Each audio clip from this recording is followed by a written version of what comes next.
কি এত মন খারাপ করে গালে হাত দিয়ে দাঁড়িয়ে আছিস? কি ভাবছিস তুই? এত মন খারাপ কেন তোর? মা, তুমি বুনিকে সকালে আমার বাড়ি পাঠিয়ে দিলে না, তো তাই জন্য বুনি কত গান ছিল। আমার অনেক মন খারাপ করছে। বুনিকে তুমি আমার বাড়ি থেকে এক্ষুনি এনে দাও।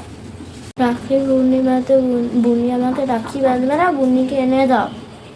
না, বনিকে তো আর আনবো না। এখানে খুব অনেক বাজে, পৃথিবীতে অনেক বাজে মানুষে ভরে গেছে, তাই বুনিকে গ্রামে পাঠিয়ে দিলাম। গ্রামে তো সবাই ভালো, মেয়েদেরকে খুব সম্মান করে। তুই এখন বুঝবি না, তুই বড় হয় তখন বুঝবি। আর জানো তো মা, আমার যে দুটো বান্ধবী আছে না স্কুলে, অনেক ভালো পড়াশোনা করে, তাদেরকে ওদের মা বলছে যে ওদেরকে গার্লস স্কুলে পাঠিয়ে দেবে। আর আমার যদি একা থাকি তাহলে আমার কি ভালো লাগে?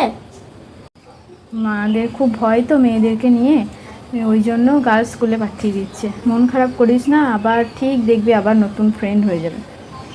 না, কিন্তু এতদিন ধরে টিউশন মাস্টার কেন আসছে না? হ্যাঁ, টিউশন ম্যাম?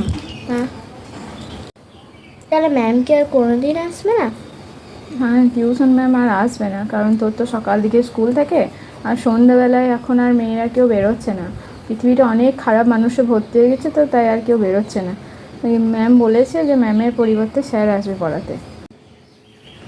মা, তাহলে কি আর বুড়ি আবার কোনোদিন আসবে না, আর ম্যামও আসবে না, আর আমার যে বান্ধবীগুলো আছে ওরাও স্কুলে পড়বে না? হ্যাঁ, সবই ঠিক হবে। পৃথিবীতে তো খারাপ মানুষে ভর্তি হয়ে গেছে, ওই খারাপ মানুষগুলোকে যেমন পৃথিবী থেকে যখন তাড়াবে, তখন আবার সব ঠিক হয়ে যাবে। তুই এখন অনেক ছোট, তুই এখন এসব কথা কিছু বুঝবি না, তাই আমি এদেরকেই সাবধানে থাকতে হচ্ছে। আর দূর বাবা, আমার কিছু ভালো লাগছে না, আমার কিচ্ছুই ভালো লাগছে না। ঠিক আছে, চল, মন খারাপ করিস না, চল ঘরে চল। চল বোনিকে ফোন করি, নিয়ে ভিডিও কলে কথা বলি। সবারই আমাদের এখন মন খারাপ, সবাই খুব মন খারাপে আছি আমরা।